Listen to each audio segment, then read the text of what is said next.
الحمد لله رب العالمين الرحمن الرحيم مالك يوم الدين وأشهد أن لا إله إلا الله وأشهد أن سيدنا ومولانا محمدا عبده ورسوله أرسله إلى الناس كافة بشيرا ونذيرا أما بعد فإن خير الحديث كتاب الله وخير الهدي هدي محمد صلى الله عليه وسلم وشر الأمور محدثاتها وكل محدثة بدعة وكل بدعة ضلالة وكل ضلالة في النار.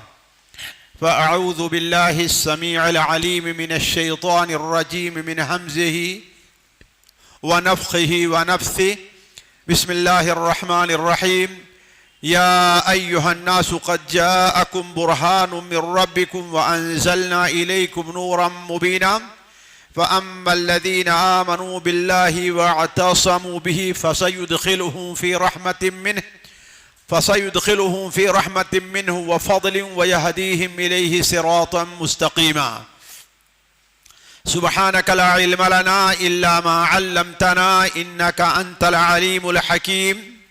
رب اشرح لي صدري ويسر لي أمري واحلل عقدة من لساني يفقه قولي واحلل عقدة من لساني يفقه قولي.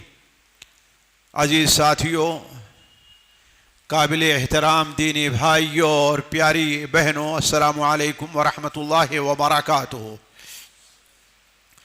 آج ہم اور آپ جن ایام سے گزر رہے ہیں یہ شرعی اصطلاح میں فتنوں کا ایک دور ہے.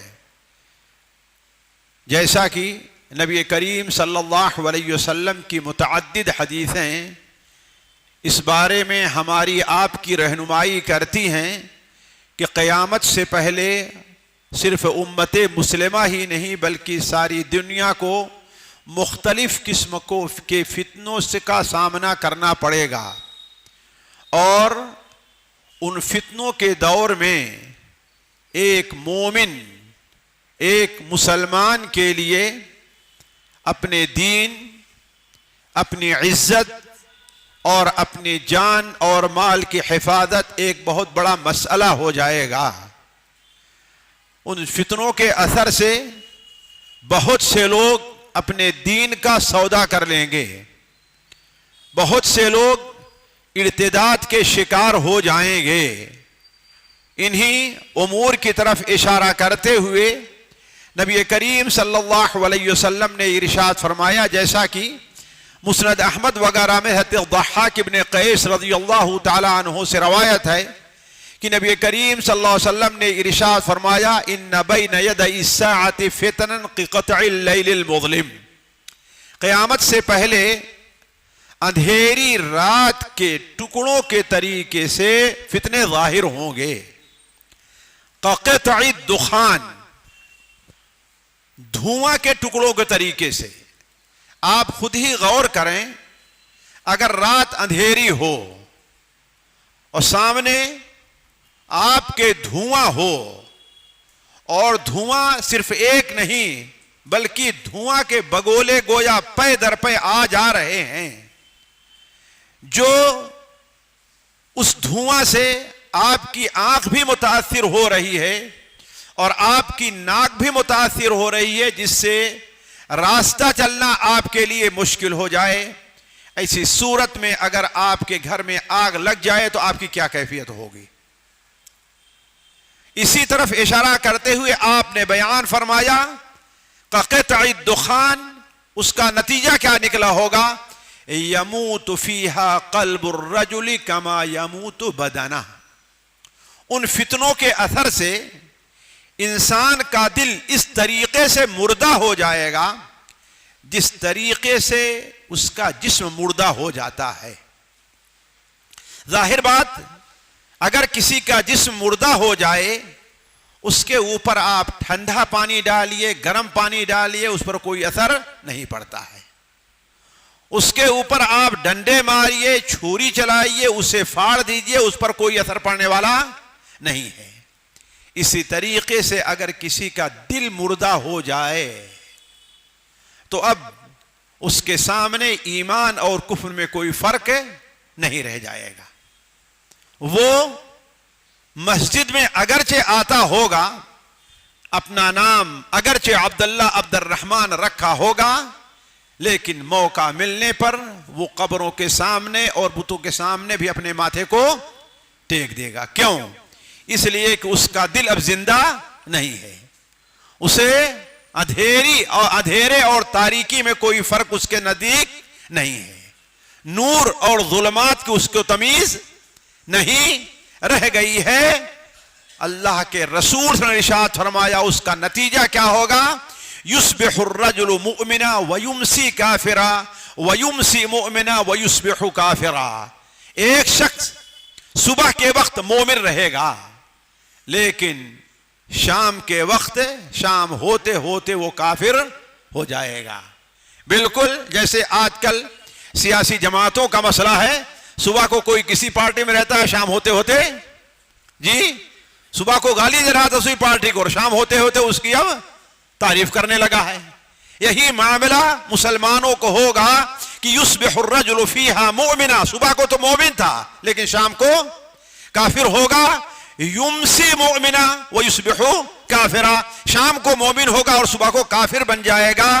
یبیع اقوام خلاقہم ودینہم بعرض من الدنیا. ایک جماعت مسلمانوں کی ایسے ہوگی کہ اپنے دین اور اخلاق کو دنیا کی معمولی پونجی کے عوض بیچ ڈالے گا. دنیا کے فائدے کے لیے, ایک کرسی کے لیے, ایک نوکری کے لیے, اپنے تجارت کی حفاظت کے لیے, اپنے مال کی حفاظت کے لیے معمولی سے بہانے سے وہ اپنے دین کو دنیا کے فائدے کے عوض بیچ دے گا.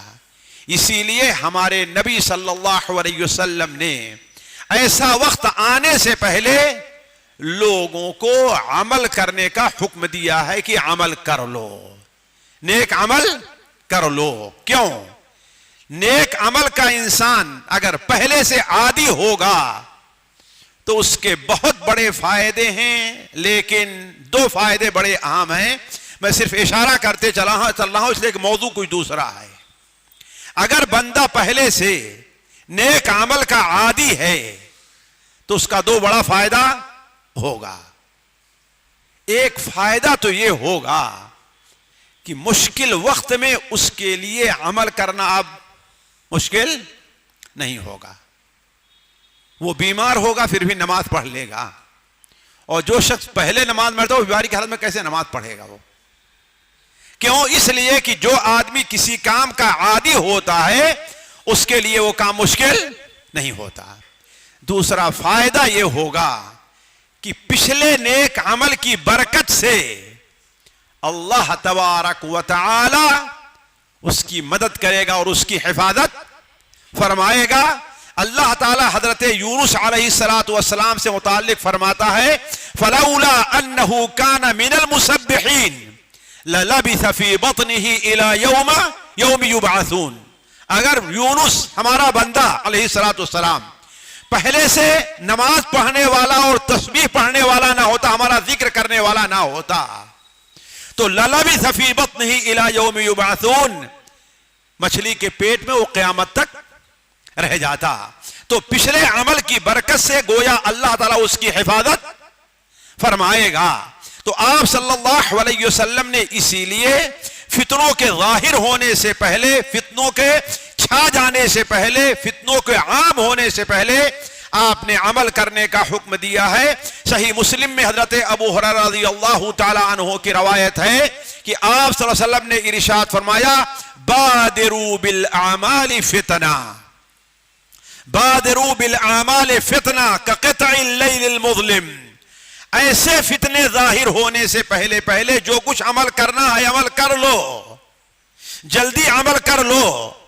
بادرو کا اصل مفہوم سمجھنا چاہیں آپ تو یہ مفہوم ہے کہ آپ لوگ ابھی مسجد میں داخل ہوئے اور بارش کا کوئی اثر نہیں تھا, اور اپنے جوتے اور چپل آپ نے کہاں رکھے ہیں؟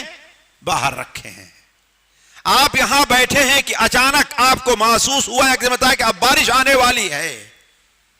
تو ہر آدمی جلدی سے بھاگ کر کے اپنے جوتے چپل کو اندر کرنا، یہی ہے مبادرہ، کہ اصل خطرہ پیش آنے سے پہلے انسان اپنے آپ کو سنبھال لے۔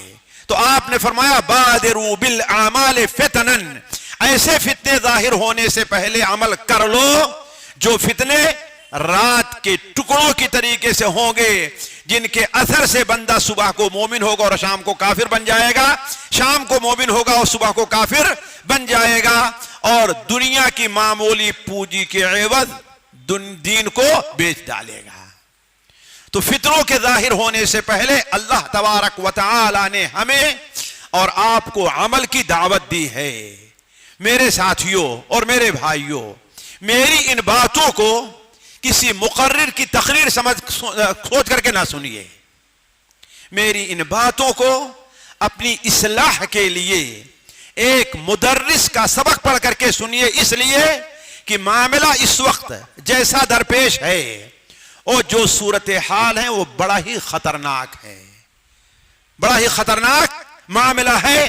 ہر جگہ سے، ہر طرف سے آپ دیکھ رہے ہیں کہ اپنے دین سے لوگ پھرتے نظر آ رہے ہیں، کچھ لوگ حقیقی طور پر دین کو چھوڑ دے رہے ہیں، اور کچھ لوگ دین کی ایسی تعویلیں کر رہے ہیں جو ان کے دین سے نکل جانے کا سبب بن رہی ہے۔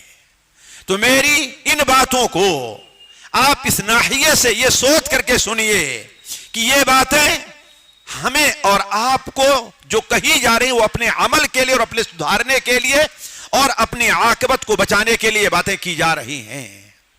تو اللہ کے رسول صلی اللہ علیہ وسلم نے ہمیں اور آپ کو جو عمل کی دعوت دی ہے، انہی عمل میں سے ایک چیز ہے جسے قرآن اور حدیث میں اعتصام باللہ کہا گیا ہے۔ کیا کہا گیا ہے؟ اعتصام باللہ۔ اللہ تعالیٰ فرماتا ہے وَمَن يَعْتَصِم بِاللَّهِ وَكَيْفَ تَكْفُرُونَ، تم لوگ کفر کیسے کر رہے ہو؟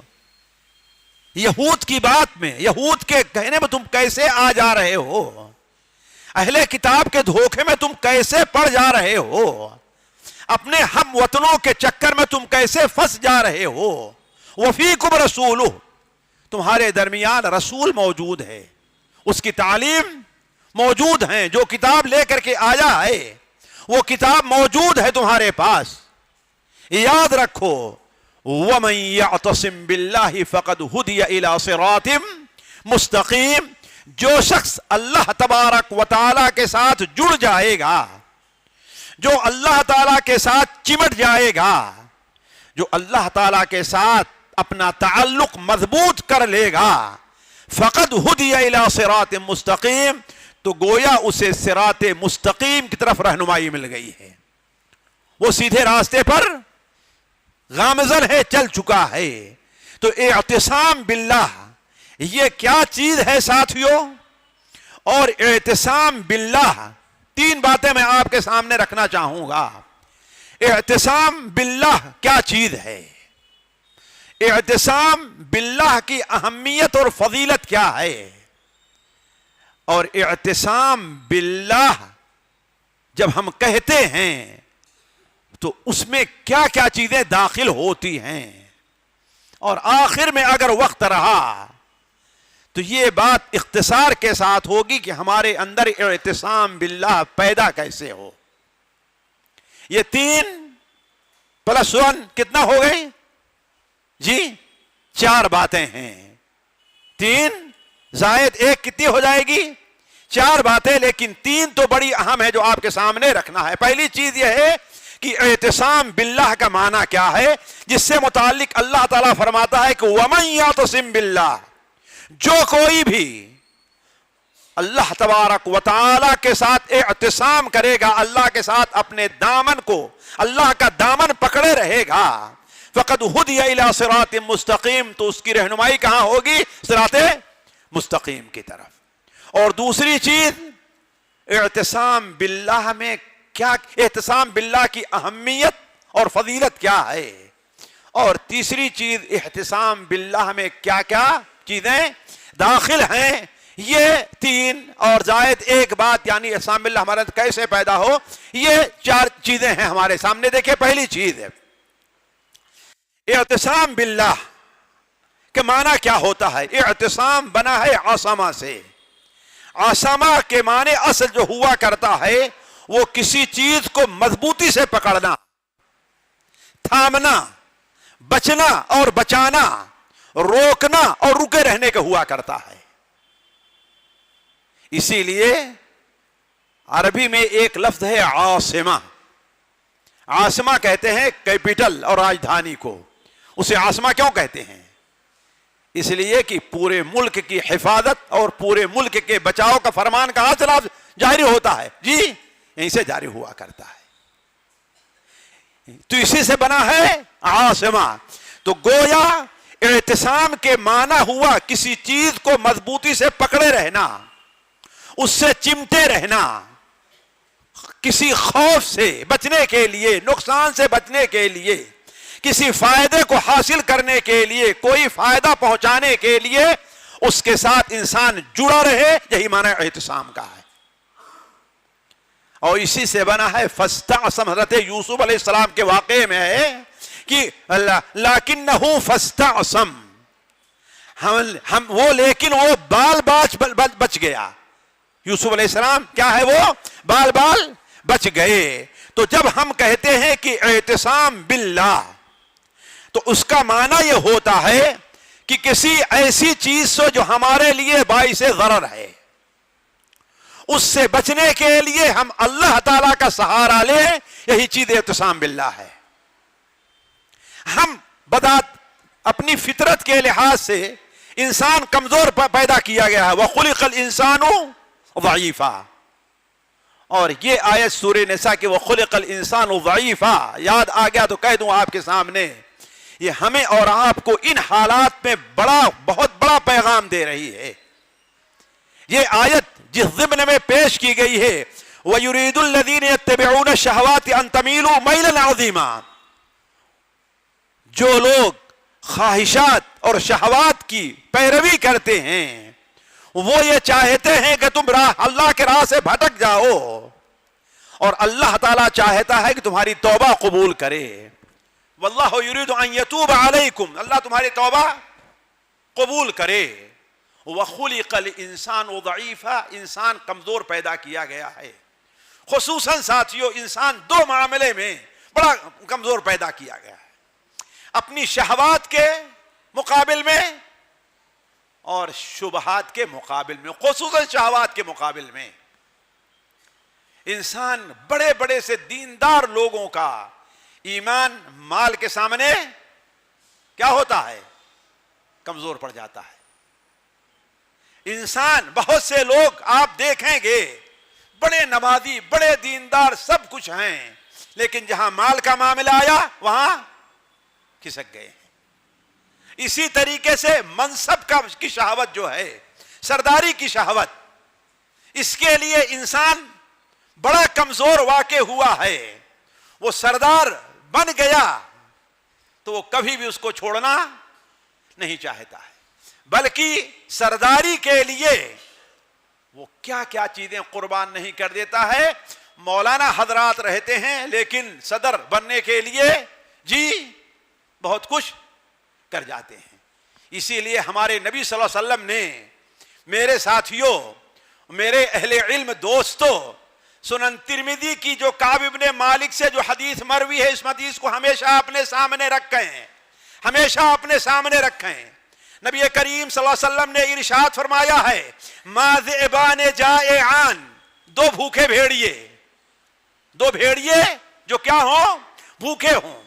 بعض روایات میں ہے کہ ضاریان، جو کھونکھار ہوں.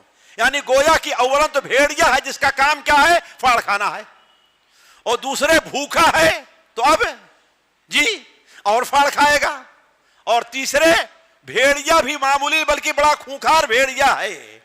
اگر اسے ایسی بکریوں میں چھوڑ دیا جائے، بکری کے ریوڑ میں، بکری کے ریوڑ میں چھوڑ دیا جائے جس کا چرواہا وہاں پر موجود نہیں ہے، جس کا چرواہا وہاں پر موجود نہیں ہے، تو کہا جتنا وہ بھیڑیا، دونوں بھیڑیے ان بکریوں کو نقصان پہنچاتے ہیں، اس سے کہیں زیادہ نقصان انسان کو مال اور منصب کی لالچ پہنچاتی ہے انسان. ذرا غور کریں, آپ نے کیا بیان فرمایا؟ دو بھیڑیے جو بھوکے ہوں, خونخوار ہوں, ایسی بکریوں میں پہنچ جائیں جس کا چرواہا کوئی نہیں, جن کو بچانے والا کوئی نہیں ہے, ان بھیڑیوں کو اس ریور میں چھوڑ دیا جائے تو وہ بھیڑیے ان بکریوں کو اتنا نقصان نہیں پہنچائیں گے جتنا انسان کو اگر مال کی لالچ ہے, انسان کو اگر منصب کی لالچ ہے, تو یہ دو لالچیں انسان کے دین کو جتنا نقصان پہنچاتی ہیں. اسی لیے اللہ کے رسول صلی اللہ علیہ وسلم نے کوئی منصب قبول کرنے سے کیا ہے, منع فرمایا ہے. حضرت ابو ذر نے کہا اے اللہ کے رسول مجھے بھی کوئی کہیں منصب دے دیجئے, گورنر. آپ نے فرمایا اے ابو ذر انی اراک ضعیفا, میں تجھے ضعیف کمزور دیکھ رہا ہوں, تو دو آدمی کے اوپر بھی کبھی باس مدیر بند نہیں بننا ہے, تم کو چاہے جائے کہ پورے گاؤں, پورے علاقے, پورے محلے کے اوپر دو آدمی پر بھی بننا. اس لیے آپ نے بیان فرمایا جس کو سردار بنا دیا گیا گویا اسے الٹی چھری سے, بہت اوتھلی چھری, کند چھری سے اسے ذبح کر دیا گیا ہے. تو علی کل حال بات نکلی تھی یہاں سے کہ انسان شہوت کے پیچھے, خاص طور پر انسان جنسی شہوت کے پیچھے ساتھیوں, آج کا معاملہ یہ ہے کہ سوشل میڈیا کے اوپر جو غلط چیزیں نشر کی جاتی ہیں اس میں صرف جوان ہی مبتلا نہیں ہے, اس میں ادھیڑ عمر کے لوگ اور بوڑھے لوگ بھی اس میں مبتلا ہو گئے ہیں. یہی معنی ہے وَخُلِقَ الْإِنسَانُ ضَعِيفًا. اسی لیے بعض تابعین جن کی عمر 80 کے قریب پہنچ گئی تھی وہ اس آیت کو پہنچے تو اللہ تعالیٰ سے دعا کرتے کہ اے اللہ تعالیٰ مجھے آپ نے اس معاملے میں کمزور پیدا کیا ہے, اے اللہ تعالیٰ ہمیں ہر قسم کی فحش اور بری باتوں سے ہماری حفاظت کیجیے گا. تو علی کل حال ساتھیوں, تو میں یہ کہہ رہا تھا کہ انسان فطری طور پر کمزور ہے, وہ کوئی نیک عمل نہیں کر سکتا اس وقت تک جب تک اللہ تعالیٰ اس کا ساتھ نہ دے, اور کسی برائی سے اس وقت تک بچ نہیں سکتا ہے جب تک کہ اللہ تعالیٰ اس کو ساتھ نہ دے. تو کسی نیک کام کے کرنے کے لیے اور کسی فتنے اور برائی سے دور رہنے کے لیے انسان کس کا سہارا لے؟ اللہ تبارک و تعالیٰ کا سہارا لے. یہی اعتصام باللہ ہے, اور اللہ تعالیٰ کے نیک بندوں کا یہی شیوا رہا ہے. مثال کے طور پر حضرت یوسف علیہ السلام, حضرت یوسف علیہ السلام ذرا سوچیں, جوان ہیں, ہے کہ نہیں ہے؟ جو عورت دعوت دے رہی ہے وہ خوبصورت ہے, صاحب منصب ہے, یہ اس کے نوکر ہیں, دھمکی دے رہی ہے تجھے جیل میں ڈال دیں گے, نکال دیں گے, سب کچھ. لیکن اس کے باوجود جب حضرت یوسف علیہ السلام نے اللہ تعالیٰ کا دامن پکڑا ہے تو اللہ تبارک و تعالیٰ نے انہیں بچا لیا ہے. بلکہ یہاں تک کہا رب السجن احب الی مما یدعوننی الیہ, اے اللہ جس بات طرف یہ عورتیں ہمیں بلا رہی ہیں اس سے بہتر تو یہ ہے کہ مجھے جیل میں جانا بہتر ہے میرے لیے, اس لیے کہ اگر آپ نے ہماری حفاظت نہیں کی تو میں جاہلوں میں ہو جاؤں گا. تو اللہ کے جو نیک بندے رہا کرتے ہیں وہ ہمیشہ اللہ تبارک و تعالیٰ کا دامن پکڑتے رہتے ہیں. تو اللہ تعالیٰ کے ساتھ تعلق جمائے رکھنا ساتھیوں یہ بڑی اہم چیز ہے. اسی لیے اللہ تبارک و تعالیٰ نے قرآن اور حدیث میں اعتصام باللہ کو صراط مستقیم پر قائم رہنے کے لیے شرط قرار دیا ہے کہ اگر کوئی انسان, اور جانتے ہیں بغیر استقامت کے کوئی آدمی کامیاب نہیں ہوگا, استقامت کی کتنی فضیلت ہے, اور استقامت کے فضیلت کے لیے اللہ تعالیٰ کیا بیان فرمایا ہے؟ اعتصام باللہ ضروری ہے. اعتصام باللہ کی فضیلت یہ ہے کہ اللہ تعالیٰ کی رحمت کا مستحق بندہ اعتصام باللہ سے ٹھہرتا ہے.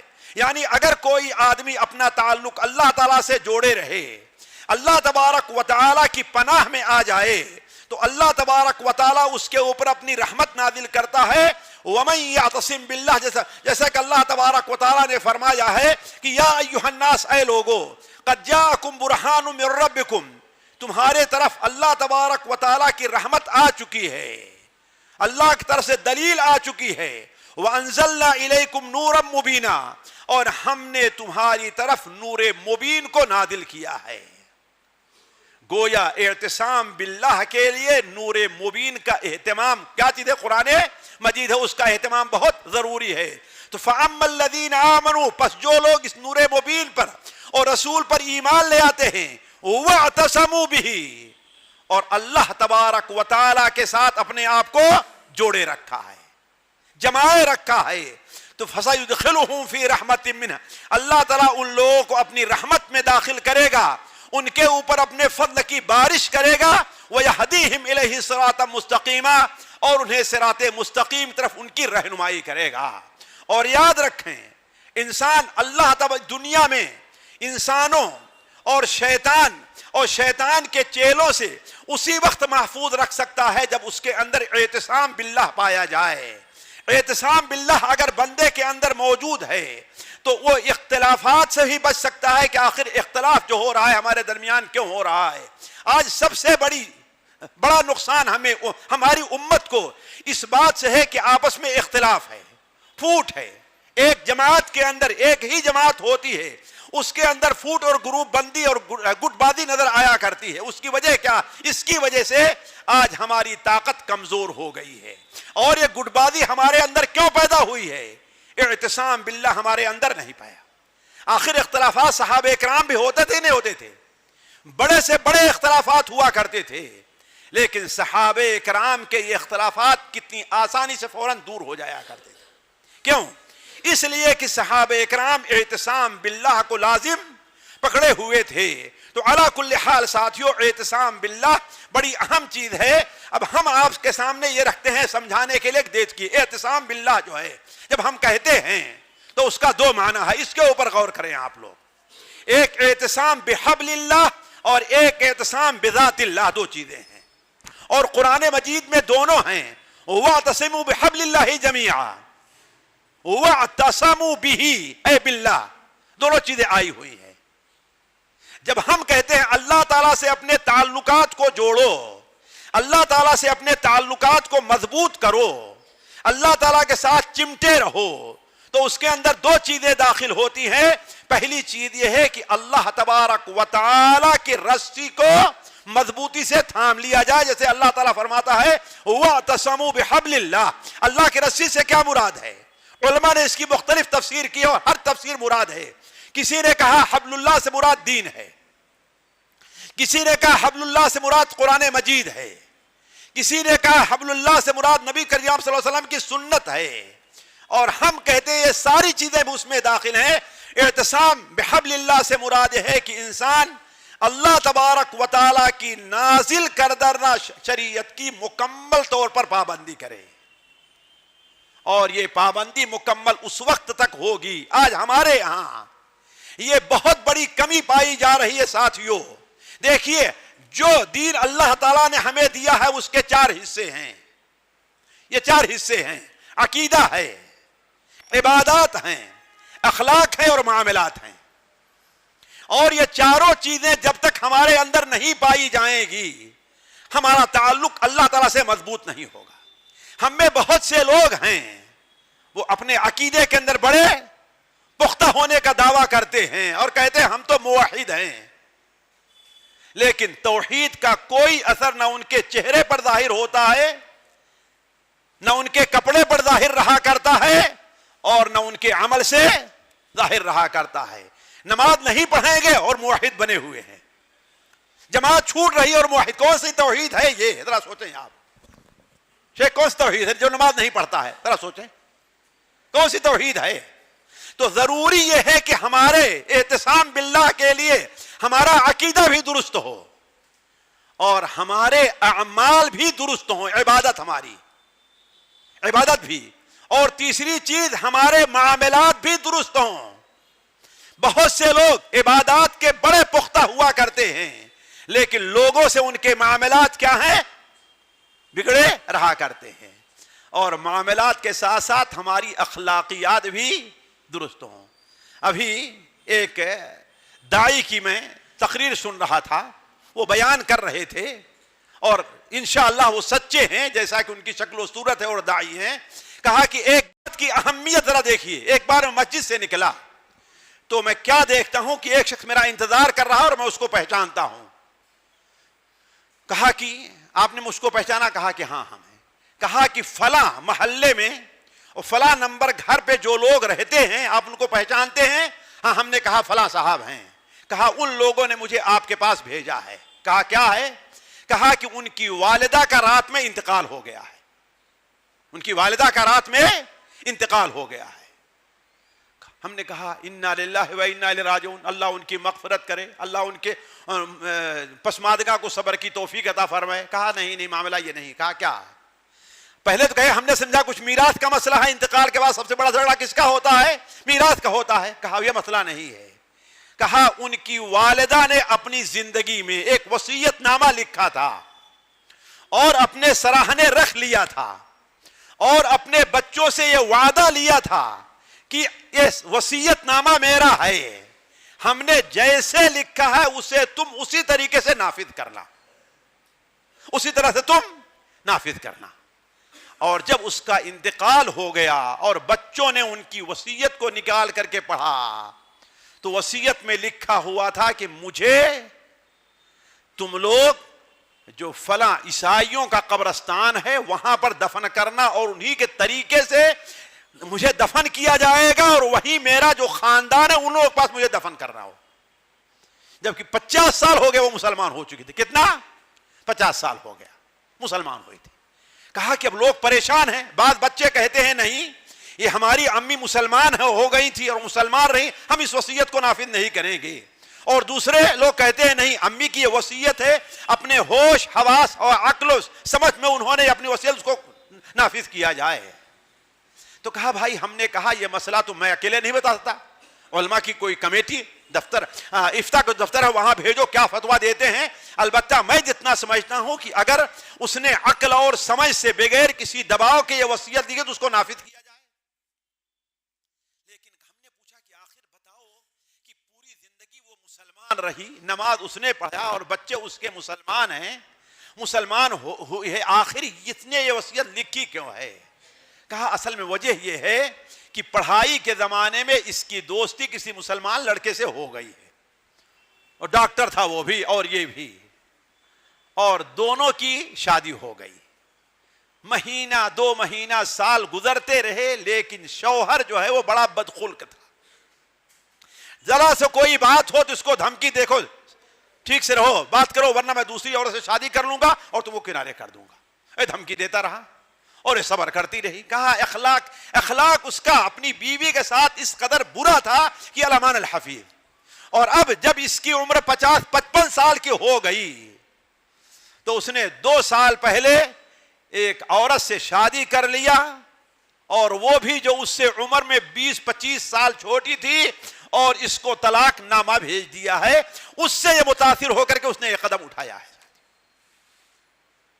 اب آپ اندازہ لگائیں کہ اخلاقیات کو اللہ کے رسول نے جو اتنا زور دیا ہے کہ تم میں سب سے افضل قیامت کے نزدیک میرے سب سے زیادہ قریب کون ہوگا؟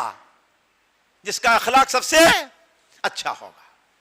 تو علی کل حال ساتھیوں اخلاق پر تقریر کرنے کی ضرورت نہیں ہے. تو میں یہ کہہ رہا تھا کہ اعتصام بحبل اللہ کے اندر داخل ہے کہ انسان اللہ تعالیٰ کے دین کو مضبوطی سے تھامے رکھے، چاہے عقیدے کا معاملہ ہے، عبادات کا معاملہ ہے، معاملات کا ہے یا کسی کا معاملہ ہے.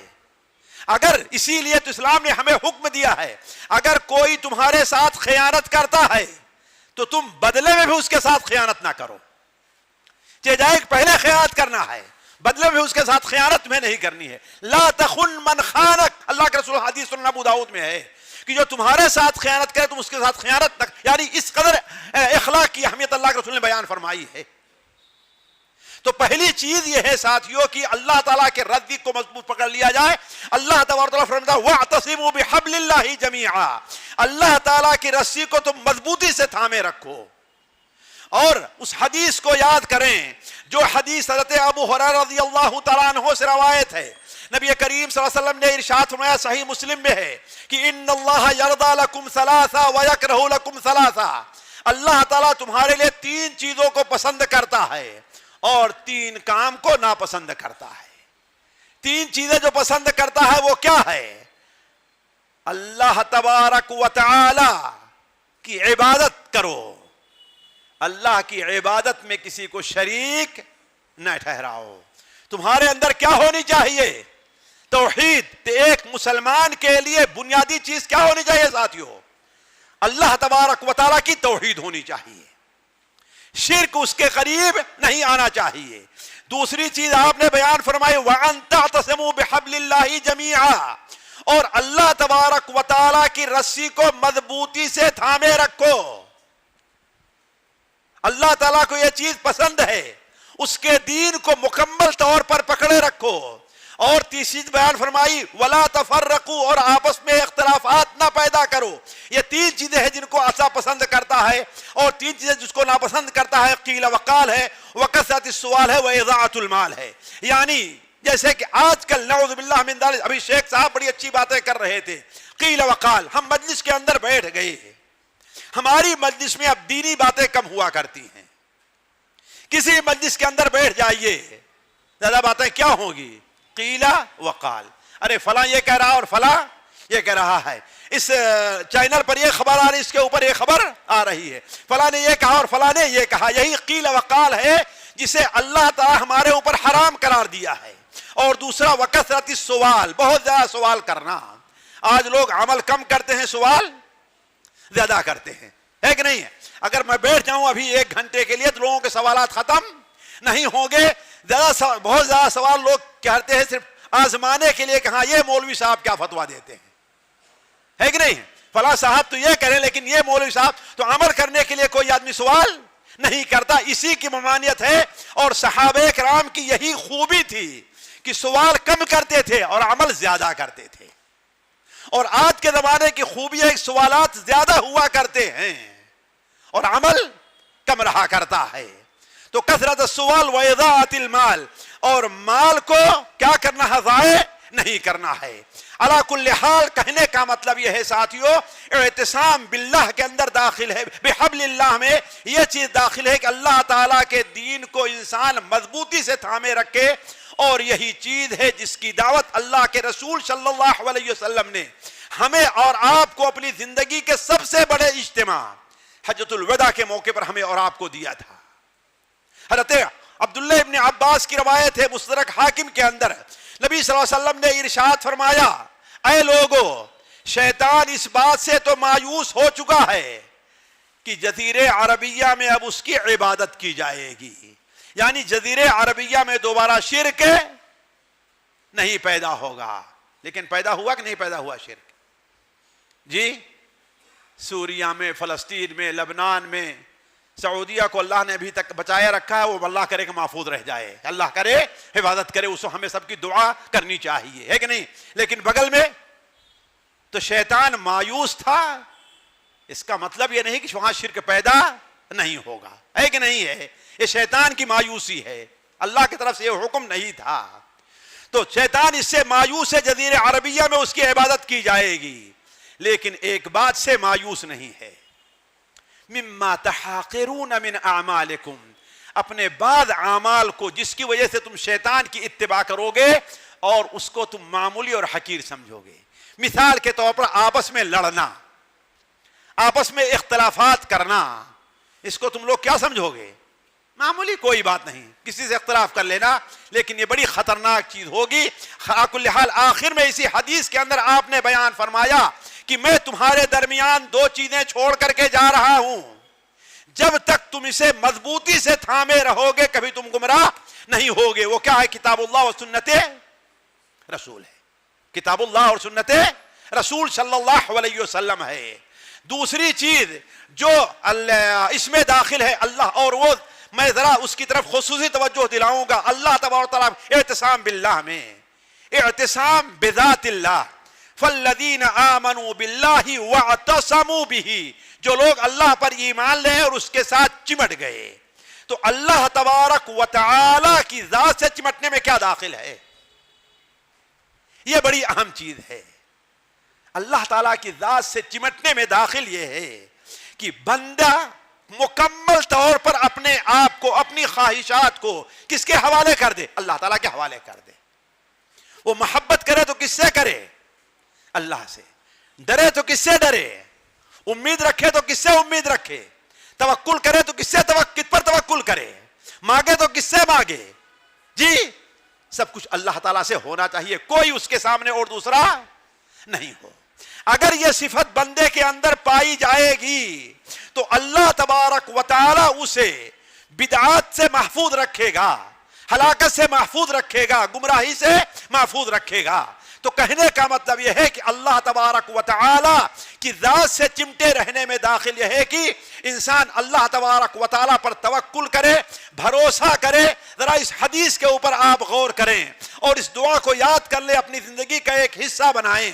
مسند احمد میں حضرت علی رضی اللہ تعالیٰ عنہ کی روایت ہے, نبی کریم صلی اللہ علیہ وسلم نے ارشاد فرمایا, بلکہ حضرت علی کی حضرت عبداللہ بن مسعود کی روایت ہے کہ آپ صلی اللہ علیہ وسلم نے ارشاد فرمایا, ما اصاب عبد ہم قط, کسی بھی بندے کو اگر کوئی ہم اور فکر لاحق ہوتی ہے, اسے کوئی پریشانی لاحق ہوتی ہے, وہ غمگین ہوتا ہے اور وہ اس دعا کو پڑھ لیتا ہے, تو اللہ تعالیٰ اس کے غم کو خوشی میں بدل دے گا, اس کی فکر کو آسانی میں اللہ تعالیٰ تبدیل کر دے گا.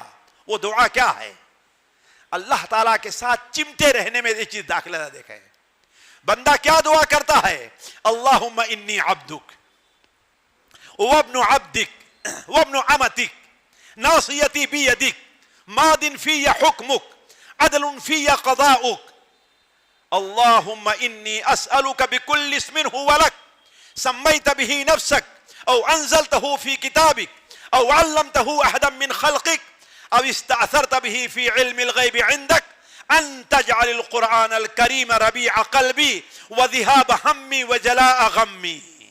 یہ دعا اگر بندہ پڑھ لے تو اللہ تعالیٰ اس کے غم کو دور کر دے گا. دعا ہے کیا ساتھیو؟ ایک ایک دعا میں اللہ تعالیٰ کے حوالے بندہ اپنے آپ کو کر رہا ہے. اے اللہ تعالیٰ میں تیرا بندہ ہوں اور تیرے ایک بندے کا بیٹا ہوں, تیری ایک بندی کا بیٹا ہوں. اللہم انی عبدک وابن عبدک وابن امتک ناصیتی بیدک, میری پیشانی تیرے ہاتھ میں ہے, یعنی میں مکمل تیرے قبضے میں ہوں, تیرے قبضے سے باہر نہیں آتا. ناصیتی بیدک عدل فی قضاؤک, میرے بارے میں جو تیرا فیصلہ ہوگا وہ عدل کے اوپر مبنی ہے. ماض فی حکمک, میرے بارے میں جو فیصلہ کریں گے اسے کوئی روک نہیں سکتا ہے. یہ اپنی کمزوری, عاجزی لاچاری کا احترام کرنے کے بعد بندہ کیا کہہ رہا ہے, اللہم انی اسألک بکل اسم هو لک, اے اللہ تعالی میں تیرے تمام اسماء حسنہ کا حوالہ دے کر کے تجھ سے مانگ رہا ہوں, تمام اسماء حسنہ کا حوالہ دے کر کے مانگ رہا ہوں. وہ اسماء جو اسماء آپ نے اپنی کتاب میں نازل کیے ہیں, وہ نام جو آپ نے اپنے کسی بندے کو سکھایا ہے, او انزلتہ فی کتابک او علمتہ احدا من خلقک او استأثرت به فی علم الغیب عندک, یا اللہ تعالیٰ اپنے ان ناموں کو آپ نے کسی کو ابھی تک بتایا نہیں ہے. اسی لیے علماء کہتے ہیں کہ اللہ تعالیٰ کے صرف 99 نام نہیں ہیں. ہمارے ہاں لوگ کیا سمجھتے ہیں کہ اللہ کتنے نام ہیں؟ نہ, وہی اتنے نام نہیں ہیں. اللہ کے بہت سارے نام ہیں. امام ابن کثیر لکھتے ہیں کہ اللہ تعالیٰ کے 500 نام قرآن مجید اور حدیثوں میں مذکور ہیں. 500 نام تورات اور انجیل میں ہیں, تورات میں ہیں, 500 نام انجیل میں ہیں. اور کتنے ایسے نام ہیں کہ اللہ نے ان ناموں کا کسی کو علم نہیں دیا ہوا. تو اللہ تعالیٰ کے نام کیا ہیں؟ بہت زیادہ ہیں. تو بندہ دعا کرتا ہے کہ وہ نام جو آپ نے کتاب میں نازل کیا, وہ نام جو آپ نے اپنے کسی بندے کو سکھلایا ہے, وہ نام جس سے اپنے آپ کو آپ نے موسوم کیا ہے, وہ نام خواہ ابھی آپ نے کسی کو سکھایا نہیں, ان تمام ناموں کے وسیلے سے میں دعا کرتا ہوں, اے اللہ تبارک و تعالی قرآن کریم کو میرے دل کی بہار بنا دے, میرے سینے کا نور بنا دے, میرے غم اور پریشانی کو دور کرنے والا بنا دے. اس سے اندازہ لگائیں کہ بندہ جو ہے کس طریقے سے اپنے آپ کو اللہ کے حوالے کیے ہوا ہے. اور یہی معنی ہے اس حدیث کا جو مسند احمد میں, سنن ترمذی میں حضرت عبداللہ ابن عباس سے مروی ہے کہ میں ایک بار نبی کریم صلی اللہ علیہ وسلم کے ساتھ ایک سواری پر جا رہا تھا.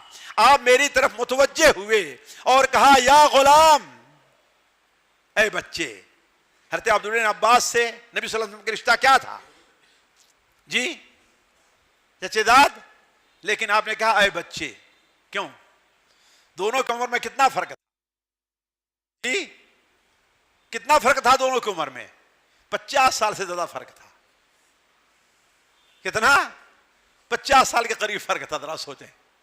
اس لیے حضرت عبداللہ ابن عباس کی پیدائش اس سال ہوئی ہے جس سال نبی صلی اللہ علیہ وسلم شیب ابی طالب کے اندر معصور تھے، یعنی نبوت کے گویا کی 10ویں اور 9ویں سال تقریباً ہے کہ نہیں ہے.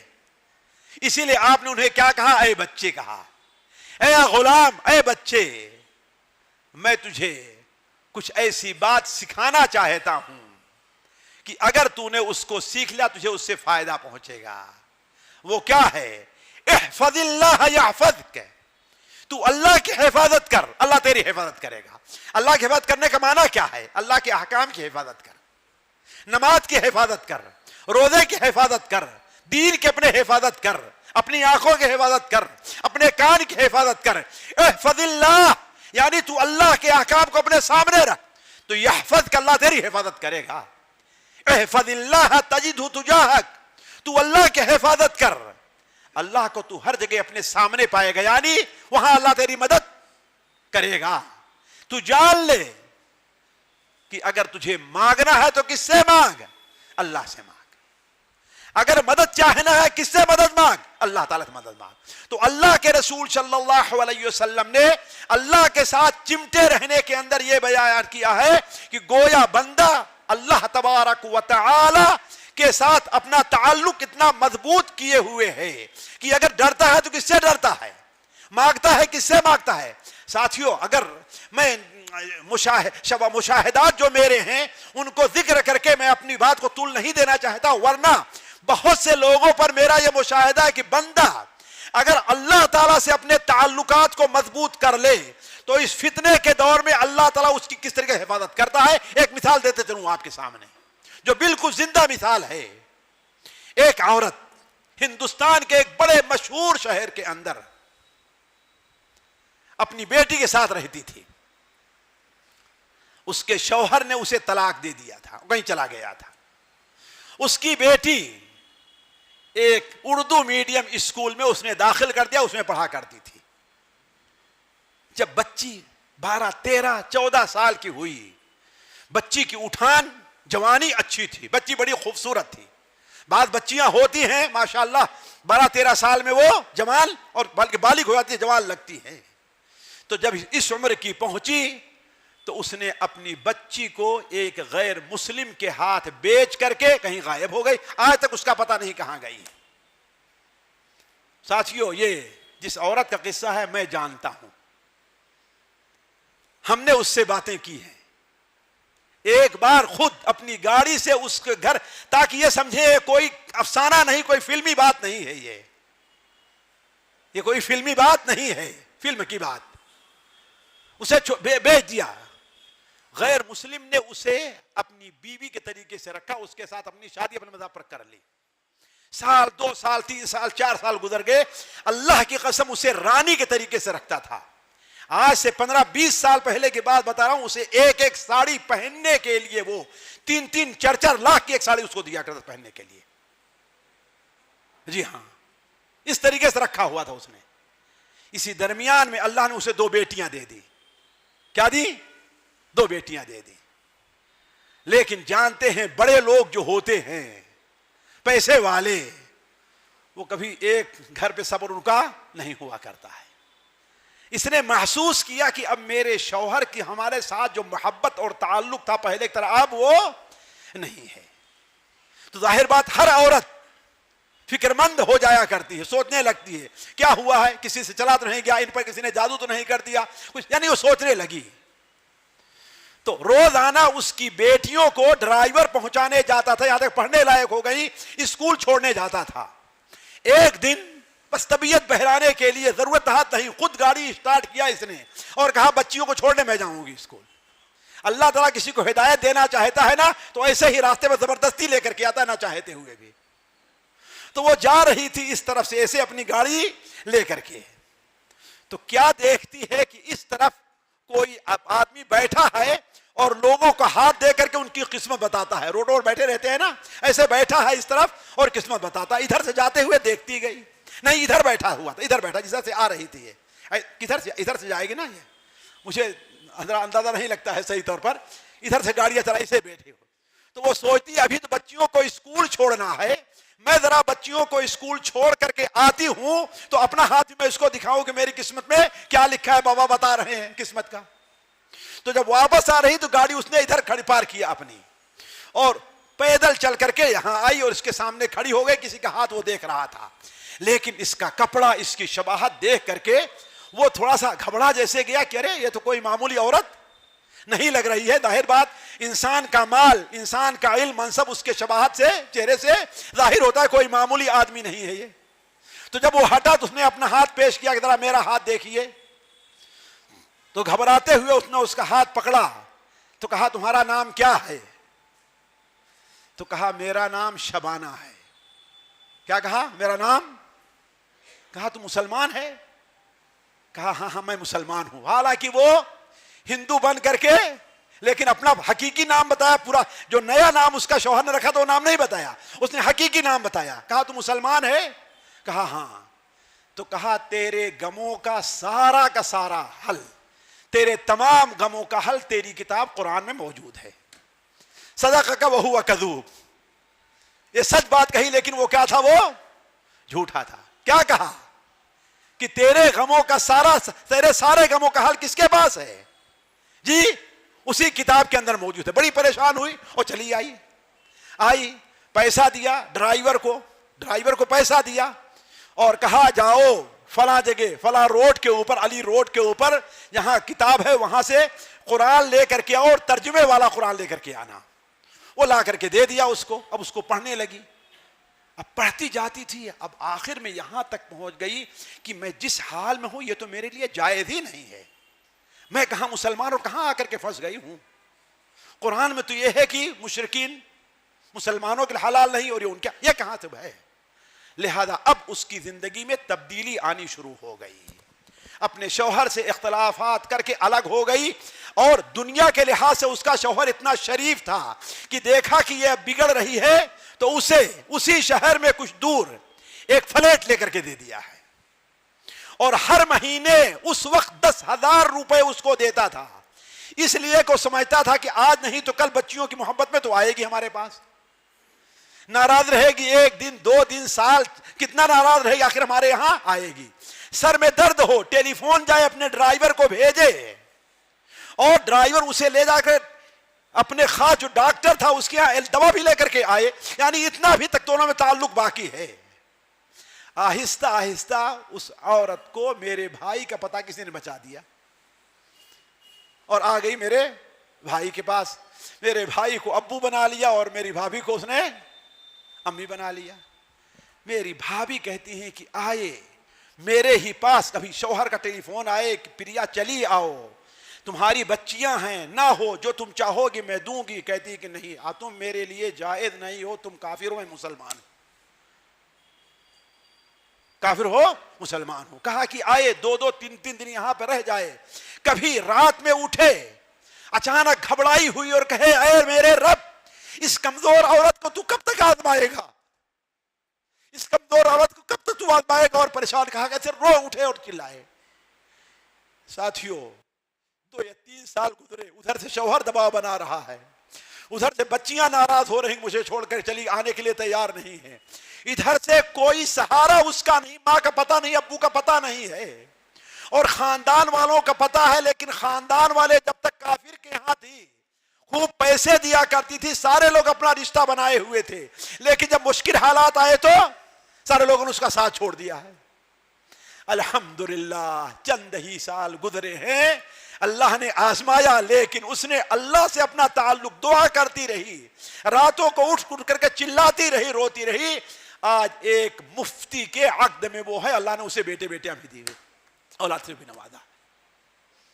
تو وَمَن يَعْتَصِم بِاللَّهِ فَقَدْ هُدِيَ إِلَىٰ صِرَاطٍ مُسْتَقِيمٍ، جو اللہ تعالیٰ کے ساتھ اپنے تعلق کو مضبوط رکھتا ہے اللہ تعالیٰ اسے صراط مستقیم پر ہدایت دیا کرتا ہے۔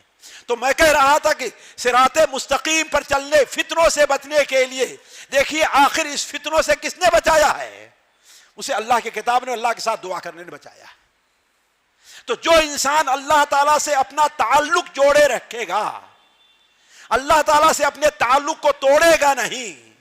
ساتھیوں میرے سامنے ایک دو نہیں، ایسے اس زمانے میں، اسی لیے میں صحابہ اور تابعین اور پچھلے علماء کی مثالیں نہیں دے رہا ہوں کہ وہ اللہ سے اپنا تعلق کتنا جوڑے رہے۔ اس فتنے کے دور میں بھی ایسے لوگ ہیں جنہوں نے اپنے تعلقات کو اللہ تعالیٰ سے جوڑا ہے تو اللہ نے ان کی حفاظت کی ہے۔ اسی ناگپور کی ایک عورت جس کا شوہر یہ دین سے طرف رجحان تھا، لیکن اس کا شوہر کہتا تھا میرے ساتھ چلو دوپٹہ نہیں پہننا ہے، چلو میرے ساتھ فلمیں دیکھنے چلو، یہ کرو وہ کرو، 2 بچے ہو گئے، آج 21 سال 22 سال کا بچہ ہے، لیکن اس نہیں مانی اور چھوڑ کے چلی گئی، شوہر نے اسے طلاق دے دیا۔ باپ نہیں ہے، ماں باہر مزدوری کر کے بچیوں کو پالتی ہے، ماں دباؤ ڈال رہی ہے کہ چلی جاؤ اسی شوہر کے پاس دوبارہ، بہنیں دباؤ اس طرف چلی جاؤ دوبارہ، شوہر بلا رہا ہے، لیکن وہ کہتی ہے کہ اللہ میرا ضرور حل نکالے گا۔ ابھی کل اس کا میسج میرے واٹس ایپ پر آیا ہے، اتنی بتا دوں، یعنی جو باتیں میں کر رہا ہوں یہ نہیں کہ ہوائی ہیں، ایسوں سے میرے یعنی تعلقات سوال جواب کے چل رہے ہیں۔ جانتے ہیں مدراس کے اندر وہ رہتی تھی، شیخ انیس رحمہ اللہ کی حفظہ اللہ کی پڑوسی تھی۔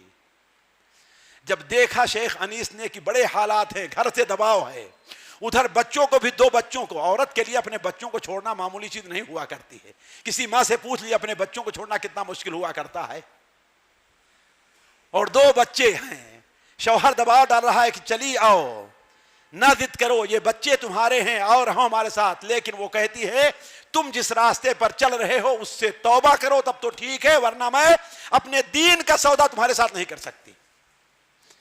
آج ریاض میں وہ ڈاکٹر کام کرتا ہے، اس ڈاکٹر کے عقد میں ہے، وہ بھی ریاض میں رہتی ہے، اور وہ ڈاکٹر اس سے 16-17 سال چھوٹا ہے، جس سے شیخ انیس نے اس کی شادی کروا دی ہے، اور آج اللہ نے اسے 2 ایک لڑکا ایک لڑکی 2 بچے دیے ہیں، شوق سے اپنا ٹیلی فون کرتی ہے، اپنے بڑے بچوں کے لیے روتی ہے کہ میرے بچے گمراہ ہو رہے ہیں، میں کیا کروں۔ تو کہنے کا مطلب یہ ہے ساتھیوں کی ہماری کمزوری ہمارے اندر پائی جا رہی، جو ہم بھٹکتے ہیں، ہماری جوان لڑکے لڑکیاں بھٹک رہے ہیں، اس کی وجہ کیا ہے؟ اللہ تعالیٰ کے ساتھ ان کے تعلقات مضبوط نہیں ہیں۔ قرآن پر اگر آپ غور کیجئے، حضرت موسیٰ علیہ السلام کی والدہ سے متعلق اللہ تعالیٰ کیا فرماتا ہے؟ وَأَصْبَحَ فُؤَادُ أُمِّ مُوسَىٰ فَارِغًا، اہل علم غور کریں اس کے اوپر، وَأَصْبَحَ فُؤَادُ أُمَّ مُوسَىٰ فَارِغًا فَقَادَتْ کیا ہے؟ فَقَادَتْ أَن تُبْدِي بِهِ لَوْلَا أَن رَّبَطْنَا عَلَىٰ قَلْبِهَا، موسیٰ علیہ السلام کو دریا میں تو ڈال دیا، اللہ تعالیٰ نے وحی کی جو یعنی دل میں بات ڈالی، دریا کے اندر ڈال دیا، لیکن اب شیطان آ کر کے کہہ رہا ہے اے موسیٰ تم نے یہ کیا کیا؟ تمہارے پاس رہتا، آ کر کے فرعون کے ہرکارے اسے قتل کرتے اور تمہارے حوالے کرتے، تم اپنے بچے کو اپنے ہاتھ سے دفن تو کر سکتی تھی، اب تو تیرا بچہ سمندر میں گیا ہے، دریا میں، اسے مچھلی کھائے گی، اسے کوئی پکڑ لے گا، اسے قتل کر دے گا، اب تو اس کی لاش کی کتنی بے حرمتی ہوگی۔ یہ صورت حالت موسیٰ علیہ السلام کی والدہ کے سامنے پیدا ہو گئی، فَقَادَتْ أَن تُبْدِي بِهَا، قریب تھا کہ اس کا اعلان کرتے لوگوں میں کہ وہ بچہ جسے فرعون نے پکڑا ہے میرا ہی بچہ ہے، لیکن اللہ تعالیٰ کیا فرماتا ہے؟ لَوْلَا أَن رَّبَطْنَا عَلَىٰ قَلْبِهَا، ہم نے اس کے دل کو ڈھارس بڑھائی ہے، دل کو قوی بنایا ہے۔ تو کہنے کا مطلب جو اللہ تبارک و تعالیٰ سے اپنے تعلقات کو مضبوط رکھے گا، یقین اللہ تعالیٰ پر ہو، توکل اللہ تعالیٰ پر ہو، دعائیں اللہ تعالیٰ سے کرے، امید اللہ تعالیٰ سے ہو، اگر یہ ساری چیزیں بندے کے اندر ہیں تو فقط ہدی الی صراط مستقیم، اللہ صراط مستقیم لے کر کے چلے گا۔ تو علی کل حال ساتھیوں بات بڑی لمبی ہو گئی، میں چند وہ باتیں آپ کے سامنے رکھوں کہ ذرا مسئلے کو سمجھنے کے لیے کہ ہم اعتصام باللہ کہہ رہے ہیں، ذرا تفصیل سے اس میں کیا کیا چیزیں۔ پہلی چیز ساتھیوں، جب ہم کہتے ہیں اعتصام باللہ تو اس میں اللہ کی کتاب و سنت رسول کی پیروی بھی داخل ہے، یعنی انسان کتاب اللہ اور سنت رسول کا پیروکار رہے۔ آج کتاب اللہ سے ہمارا تعلق کتنا ٹوٹا ہوا ہے ساتھیوں، بلکہ عام لوگوں کا تو چھوڑ دیجئے، ہمارے خاص لوگ اہل علم کا تعلق قرآن مجید سے کتنا ٹوٹا ہوا ہے۔ برا نہ مانے گے کوئی، آج ہر آدمی اپنے دل کے اوپر ہاتھ رکھ کر کے بتائے یہاں کتنے فیصد لوگ ہوں گے جو کم سے کم قرآن مجید کا روزانہ ایک پارہ پڑھتے ہیں۔ جی ہاں، قرآن سے تعلق کہاں گیا ہمارا؟ ہم کہتے ہیں کہ ہمارا قرآن پر ایمان ہے، کتاب اللہ سنت رسول کے ہم پیروکار ہیں، پورا سال گزر جاتا ہے قرآن مجید کا ایک دور نہیں ہو پاتا، جبکہ علماء موجود ہیں۔ علماء کہتے ہیں کہ ہر مسلمان کو چاہیے کہ کم سے کم ایک مہینے یا 40 دن میں قرآن مجید کا ایک دور ضرور کرے، یعنی شروع سے لے کر کے آخر تک ہمیں ایک بار ضرور پڑھا جائے۔ وہ ہے ہمارا تعلق قرآن مجید سے۔ کتنی تلاوت کرتے ہیں؟ روزانہ ایک پارہ تلاوت کرتے ہیں، ہم آدھا پارہ کرتے ہیں تلاوت، 2/3 کرتے ہیں۔ یہ قرآن سے میرا تعلق چھوڑا ہے۔ تو قرآن سنانے رسول، قرآن کتاب اللہ اور سنت رسول کی پابندی، کتاب اللہ کے پابندی میں اس کا پڑھنا، اس کا سمجھنا، اس کے مطابق عمل کرنا بھی داخل ہے۔ اور یہ بات بتا دوں، ہمارے بہت بھائی کہہ رہے ہوں گے یہ کہاں سے کہہ رہے ہیں کہ ہر مہینے ایک پارہ قرآن، ہر مہینے ایک قرآن کا دور ہونا چاہیے؟ کہہ رہے ہوں گے نا شیخ، دلیل نہیں ہے حدیث میں؟ کہاں؟ ہم بتائیں جی۔ حضرت عبداللہ ابن عمرو ابن عاص رضی اللہ تعالی عنہ کہ ان کے باپ نے ایک لڑکی سے شادی کر دی، باپ نے دیکھا ایک دن آج بیٹے نے غسل نہیں کیا، دوسرا دن گزر گیا دیکھا بیٹے نے غسل نہیں کیا، تیسرا دن گزر گیا بیٹے نے غسل نہیں کیا، جوان ہے، شادی ہوئی ہے، کیا معاملہ ہے بھائی؟ پریشان ہو گئے، آخر میں نہ رہ گیا اور اپنے بہو سے سوال کر لیا کہیں تیری طرف سے رکاوٹ تو نہیں ہے؟ آخر کیوں ایسا ہے کہ شادی ہوئی ہے اور غسل نہیں کر رہا ہے؟ تو بیٹی نے کہا کہ میں کیا کروں، دن بھر روزہ رکھتے ہیں اور رات میں نماز پڑھتے ہو قرآن کی تلاوت کرتے ہیں، ہے کہ نہیں ہے؟ اس لیے ان کا کوئی ہم سے تعلق ہی نہیں ہے۔ حضرت عمرو بن عاص کہے میں اگر کچھ کہوں تو ماننے کے لیے تیار نہیں ہوگا۔ دونوں ایک دوسرے سے کتنے بڑے تھے معلوم ہے؟ حضرت عبداللہ اپنے باپ عمرو سے کتنے بڑے، کتنے چھوٹے تھے؟ جی اندازہ لگائیں کتنے چھوٹے رہے ہوں گے؟ 20 سال، صرف 11 سال چھوٹے تھے۔ کتنا چھوٹے تھے؟ 11 سال کا۔ حافظ ابن حجر نے لکھا 11 سال کا فرق دونوں کی عمر میں تھا۔ تو اب ظاہر بات ہے اتنی عمر کون ماننے کے لیے تیار ہوگا؟ لہذا نبی صلی اللہ علیہ وسلم کی خدمت میں گئے اور شکایت کیا کہ عبداللہ کا یہ معاملہ ہے۔ آپ صلی اللہ علیہ وسلم نے بلایا حضرت عبداللہ کو کہ عبداللہ یہ کیا معاملہ ہے؟ کہا اے اللہ کے رسول دعنی اتمتع بشبابی وقوتی، اے اللہ کے رسول ابھی جوانی ہے میری، اللہ نے مجھے طاقت دی ہے، میں روزہ رکھ سکتا ہوں، میں دیر تک کھڑے رہ سکتا ہوں، تہجد پڑھ سکتا ہوں، اے اللہ کے رسول صلی اللہ علیہ وسلم مجھے موقع دیے میں یہ کام کرتا رہوں۔ آپ نے فرمایا نہیں، ایسا کرو گے تمہاری صحت جاتی رہے گی، آنکھیں تمہاری اندر دھس جائیں گی، قوت ختم ہو جائے گی، ایسا کرو قرآن 40 دن میں ایک ختم کیا کرو۔ کتنا کہا شیخ؟ 40 دن میں، بعد میں 1 مہینے میں۔ یہاں سے علماء نے لیا ہے کہ ہر مسلمان کو چاہیے کہ کم سے کم 40 دن اور 1 مہینے میں قرآن مجید کا ایک دور ضرور کرے۔ تو علی کل حال ساتھیوں اگر میں اس موضوع کو چھیڑوں تو بات بڑی لمبی ہو جائے گی۔ کہنے کا مطلب یہ ہے ساتھیوں کہ فتنوں کے دور میں کتاب اللہ اور سنت رسول کی اہمیت جو ہے یہ بڑی اہم ہے۔ اسی لیے قدیم زمانے سے علماء کہتے آئے ہیں، امام زہری رحمہ اللہ بیان کرتے ہیں کہ ہمارے علماء کہا کرتے تھے الاعتصام بالسنت نجاح، سنت کو لازم پکڑنا نجات کا سبب ہے۔ امام مالک رحمہ اللہ نے کہا سنت کی مثال حضرت نوح علیہ السلام کی کشتی سے ہے، جو کشتی میں سوار نہیں ہوگا وہ ہلاک ہو جائے گا۔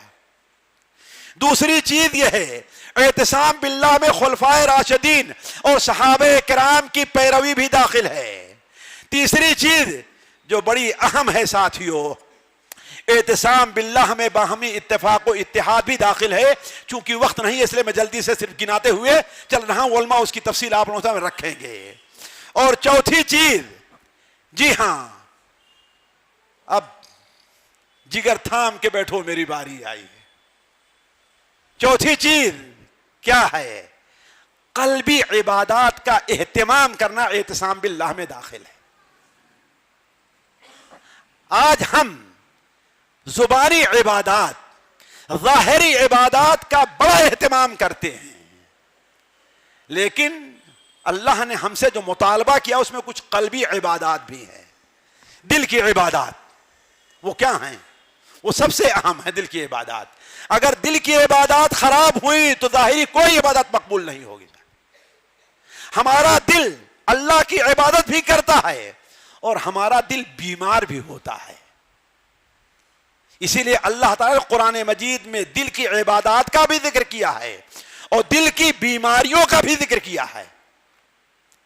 قرآن مجید میں دل کی کتنی بیماریوں کا ذکر ہے؟ جی شیخ جی دو بس. قرآن مجید میں دل کی 27 بیماریوں کا ذکر ہے ساتھیوں. کتنا؟ 27 بیماریوں کا. ایک عالم کے ہاں یہاں ہم نے یہ پڑھا تو وہ کوشش کر کے نکالا, ابھی میرے اس لیپ ٹاپ کے اندر موجود ہوگی اور دلیل کے ساتھ کون کون سی بیماری کس آیت اور کہاں پر موجود ہے. 27 بیماریاں کا. آج ہمارے یہاں یہ تو تقریر ہوتی ہے کہ پیر نماز میں خوب ملانا چاہیے, اچھی چیز ہے, آمین زور سے بولنا چاہیے, اور یہ کہاں پر اٹھائیں گے؟ اشہدو اللہ الہ پڑھنا شروع میں اٹھائے سارا جھگڑا ہوا کرتا ہے. لیکن ہمارا دل کب حرکت میں آئے, ہمارا دل کب ملے, ہمارے دل کو کا اللہ تعالیٰ سے تعلق کیسے جڑے, اس بارے میں تقریریں نہیں ہوا کرتی ہیں. ورنہ سوچ لیجئے دل کی سب سے اہم عبادت کیا ہے؟ اللہ کی اخلاص ہے. دل کی عبادت اللہ تعالیٰ پر یقین ہے, دل کی عبادت اللہ تعالیٰ سے محبت ہے, دل کی عبادت اللہ تعالیٰ کا خوف ہے, دل کی عبادت شکر ہے, دل کی عبادت صبر ہے. یہ ساری باتیں دل کی ہیں. ضروری یہ ہے کہ ہم اگر چاہتے ہیں اللہ سے ہمارا تعلق جڑا رہے تو ہم اپنے دل کی اصلاح کریں. لا یستقیم ایمان عبد حتی یستقیم قلبہ. بندے کا ایمان اس وقت تک درست نہیں ہوگا جب تک کہ اس کا دل درست نہ ہو جائے. وقت نہیں ہے تفصیل میں جانے کا. اسی طریقے سے اعتصام باللہ میں نماز کا اہتمام بھی داخل ہے کہ نماز کا اہتمام کریں. اور سب سے اہم چیز نماز ہے. اللہ کے نیک بندوں کو جب بھی کوئی پریشانی ہوتی تھی تو نماز کا اہتمام کیا کرتے تھے, ہے کہ نہیں ہے؟ ابھی آپ نے جو نماز کے اندر قرات سنی ہے, یا ایھا الذین آمنوا استعینوا بالصبر والصلاۃ, صبر کر کے نماز پڑھ کے اللہ تعالیٰ کی مدد چاہو. اگر ہم چاہتے ہیں اللہ کی مدد ہو تو مسجد کو آباد کرنا ہوگا. جیسے جمعہ میں مسجد آباد رہتی ہے, ایسے ہماری آباد اگر فجر میں آباد نہیں ہوئی تو اللہ کی قسم اللہ رحم کر دے اپنی طرف تو ٹھیک ہے, ورنہ ہم اللہ کی رحمت کے مستحق نہیں ہیں. بستر پہ سو کر کے اللہ تعالیٰ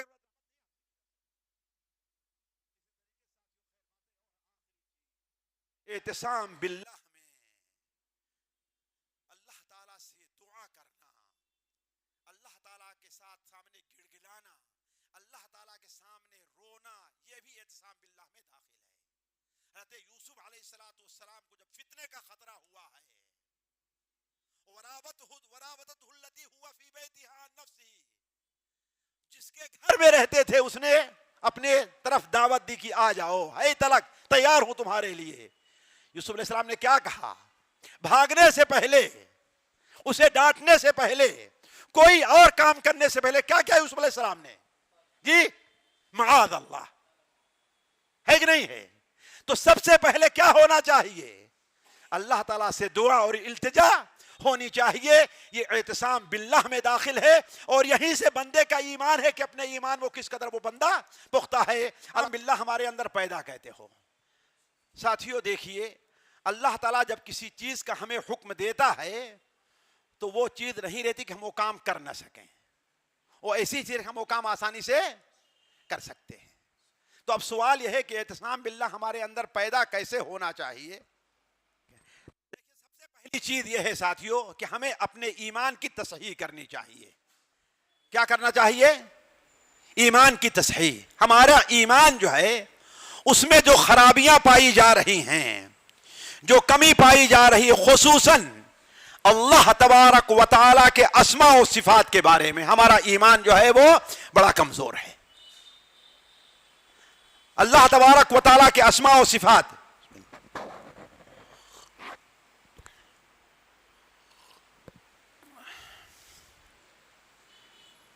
تو میں کہہ رہا تھا کہ اپنے ایمان کی ہمیں تصحیح کرنی چاہیے. آج یہ بہت ضروری ہے. اللہ کے رسول صلی اللہ علیہ وسلم اپنے صحابہ کے ایمان کی تصحیح کی طرف خصوصی توجہ دیا کرتے تھے اور کوشش کرتے تھے کہ ان کا ایمان صحیح ہو. تو اس لیے ہمارا ایمان، مثال کے طور پر ہم یہ دیکھیں کہ اللہ تبارک و تعالیٰ پر ہمارا یقین کہاں تک ہے. اللہ کے وعدوں پر ہمارا یقین اگر اللہ تعالیٰ پر ہو جائے تو اللہ تبارک و تعالیٰ ہمارا یقیناً ساتھ دے گا. ذرا سوچیں، ایسا ایمان ہونا چاہیے ہمارا اور آپ کا. اللہ کے رسول صلی اللہ علیہ وسلم ہجرت کے موقع پر آپ گئے ہیں نا، کہاں چھپے ہوئے ہیں؟ غار کے اندر، غار ثور کے اندر چھپے ہوئے ہیں، اور دشمن پیچھا کرتے کرتے وہاں تک پہنچ جاتے ہیں، ہے نا. حضرت ابو بکر کو خطرہ ہوا کہ اگر ذرا سا کسی نے سر جھکایا تو ہم کو دیکھ لے گا. تو کیا کہے؟ اپنے اوپر ڈر نہیں تھا حضرت ابو بکر کو. کس کا ڈر تھا؟ نبی صلی اللہ علیہ وسلم کے اوپر. کہا اے اللہ کے رسول صلی اللہ علیہ وسلم، اگر کسی نے معمولی سر جھکا دیا تو ہم کو دیکھ لے گا. آپ نے فرمایا اے ابو بکر تم پریشان ہو رہے ہو، فما بالک باثنین اللہ ثالثہما. تم اس کی فکر میں کہو کہ ہم دو آدمی ہیں، ہم دو نہیں ہیں، تیسرا ہمارے ساتھ ہے. اتنے میں ایک شخص کیا کیا؟ غار ہی کی طرف رک کر کے پیشاب کرنا شروع کر دیا. تو حضرت ابوبکر سے آپ نے کہا کہ دیکھو یہ بدبخت اگر ہم کو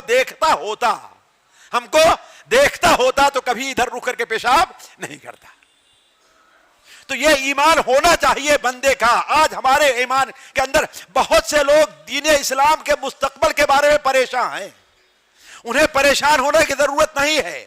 ہمارے نبی صلی اللہ علیہ وسلم کی حدیث ہے، حضرت تمیم داری بیان کرتے ہیں کہ نبی کریم صلی اللہ علیہ وسلم نے ارشاد فرمایا یہ دین وہاں تک پہنچ کر کے رہے گا جہاں تک سورج کی روشنی جا رہی ہے کہ نہیں ہے؟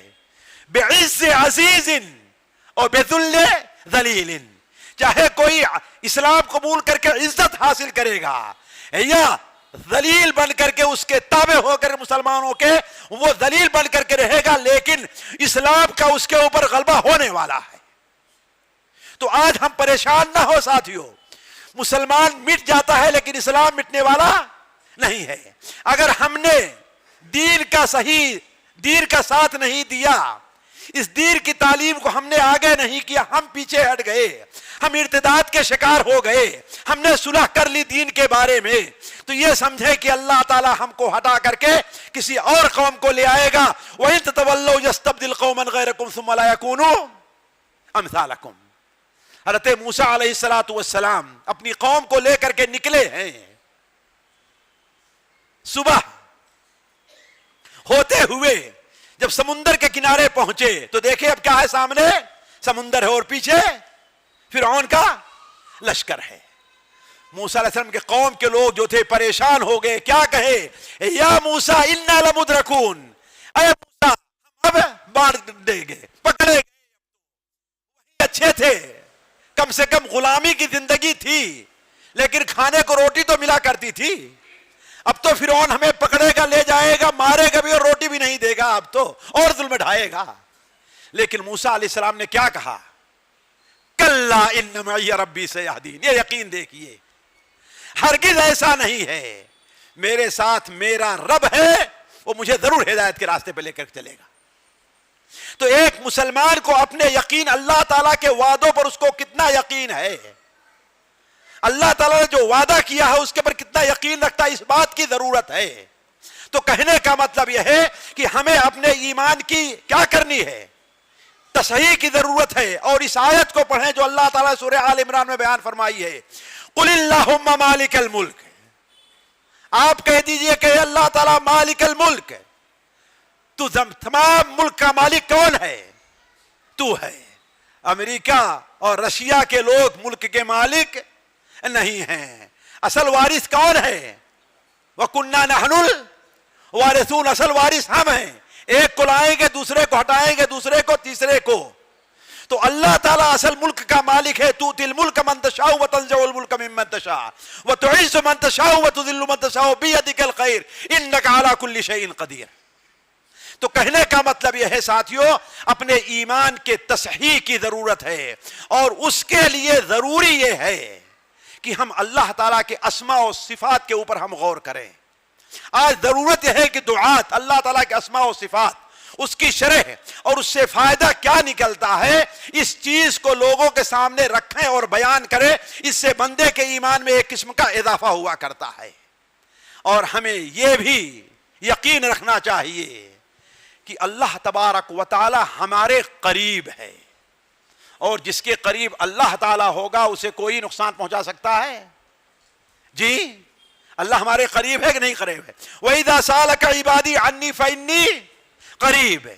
تو یہ اس ایمان کی ضرورت ہے. یہی ایمان ہمارے یہاں جب کم پڑتا, کمزور پڑتا ہے, تو ہم دوسرا سودا کرنا شروع کر دیتے ہیں. تو کہنے کا مطلب یہ ہے کہ سب سے ضروری یہ ہے کہ ہم اور آپ اپنے ایمان کی تصحیح کریں.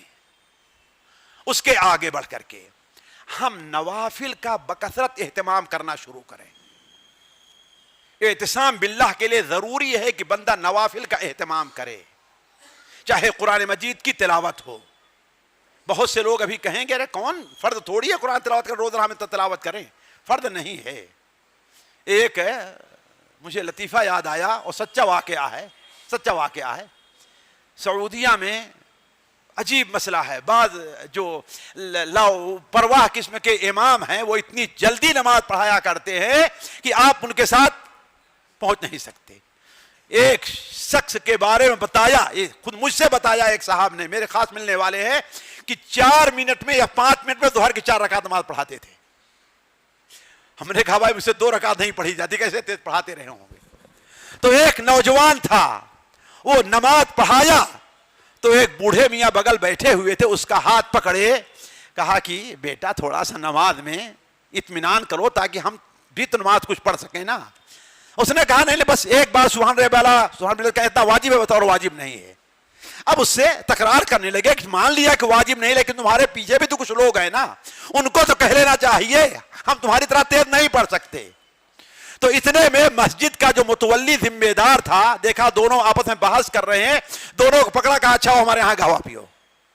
لے کر گیا اپنے یہاں, گہوا پلایا, باتیں ہوتی رہیں. یہ اتنے دیر میں کھانے کا اس نے کھانا پیش کیا. اب یہ بوڑھا اسی امام کے بغل میں بیٹھتا ہے, امام کے بغل میں بیٹھا. امام نے 1 لقمہ کھایا, 2 کھایا, 3 کھایا, تو اس کا ہاتھ پکڑ لیا, کہا کہ بس کرو. کہا کیوں؟ یہ اللہ تعالیٰ کی نعمت ہے. کہا بیٹا اللہ کی نعمت دسترخوان پہ یاد ہے, مسجد تو یاد نہیں ہے, اللہ کی نعمت ہے کہ نہیں ہے. تو ہمیں کھانے میں سارے نوافل ہم کو یاد آئیں گے. سالن میں کیا ہو نا, ہمیں جو تو نام بھی نہیں آتا ہے نا, اسٹارٹر ہونا چاہیے پہلے, ہے کہ نہیں ہے. اب تو یہ بدعت شروع ہو, کس کی؟ اسٹارٹر کی بدعت شروع ہو گئی ہے کہ نہیں ہے. پھر اس کے بعد چکن ہونا چاہیے, کیا ہونا چاہیے؟ مٹن ہونا چاہیے, اور کیا ہے, اور چٹنی 2 3 قسم کی ہونی چاہیے. یہ ساری کی ساری نعمتیں ہم کو کہاں یاد آتی ہیں؟ دسترخوان. لیکن مسجد میں نہیں یاد آتی. مسجد میں بڑی مشکل سے ہم کیے تو بڑا نیک آدمی وہ مانا جائے گا جو فرد پڑھ کر کے فرد کے آگے پیچھے کی سنتیں پڑھ لیتا ہے. وہ کچھ نیک نہیں ہے. نیک آدمی بنتا ہے نوافل کا اہتمام کر کے. میں اپنی طرف سے یہ بات نہیں کہہ رہا ہوں, صحیح بخاری کی روایت ہے نا, نبی صلی اللہ علیہ وسلم نے ارشاد فرمایا کہ اللہ تعالیٰ کا تقرب حاصل کرنے کا سب سے بہتر ذریعہ کیا ہے؟ نہیں شیخ آگے بڑھ گئے آپ جی, فرائض ہے نا, فرائض ہیں. پھر اس کے بعد اللہ کے قریب گئے نا, لیکن اب اللہ کی محبت بھی چاہیے نا. اللہ کی مدد بھی چاہیے کہ نہیں چاہیے؟ اللہ کی عنایت بھی چاہیے کہ نہیں چاہیے؟ وہ کیسے حاصل ہوگی؟ آپ نے بیان فرمایا، حدیث قدسی ہے کہ بندہ برابر نفلی عبادت کرتے کرتے، کیا نفلی عبادت کرتے کرتے میرا تقرب حاصل کرنا چاہتا ہے، یہاں تک کہ میں اس سے محبت کرنے لگتا ہوں، اور جب میں اس سے محبت کرنے لگتا ہوں وہ نوافل کا اہتمام کرتا رہتا ہے کہ میں اس کا ہاتھ بن جاتا ہوں جس سے وہ پکڑتا ہے، میں اس کا پیر بن جاتا ہوں جس سے وہ چلتا ہے، یہاں تک کہ گویا اس کی سوچ اللہ تعالیٰ کی سوچ ہو جایا کرتی ہے۔ تو ضروری یہ ہے کہ ہم نوافل کا اہتمام کریں، نفل نماز، نفل روزہ، نفلی زکوٰۃ، صدقہ اور خیرات، ہے کہ نہیں ہے؟ اور نفلی عمرہ تو خیر بڑے تیز ہیں ماشاءاللہ، عمرہ کرنے میں ہم لوگ بڑے تیز ہیں۔ جو لوگ خواب بھی نہیں دیکھتے تھے آج ماشاءاللہ دیکھیں عمرے کے لیے لائن لگی ہوئی ہے، لیکن عمرے کو لوگوں نے ایک سیاحت، الامان الحفیظ، لوگ عمرہ کیا کرنے جاتے ہیں؟ الامان الحفیظ، بس اللہ تعالیٰ قبول کرے، ہم تو یہی کہتے ہیں ان کی طرف سے۔ تو کہنے کا مطلب یہ ہے ساتھیو، نفلی عبادات کا اہتمام کرنا، اللہ تبارک و تعالیٰ کے ساتھ بندے کا احتسام جو ہوتا ہے اللہ تعالیٰ اس سے اس کو جوڑتا رہتا ہے۔ میں صرف ایک مشاہدہ اپنے گھر کا بتاؤں ساتھیو،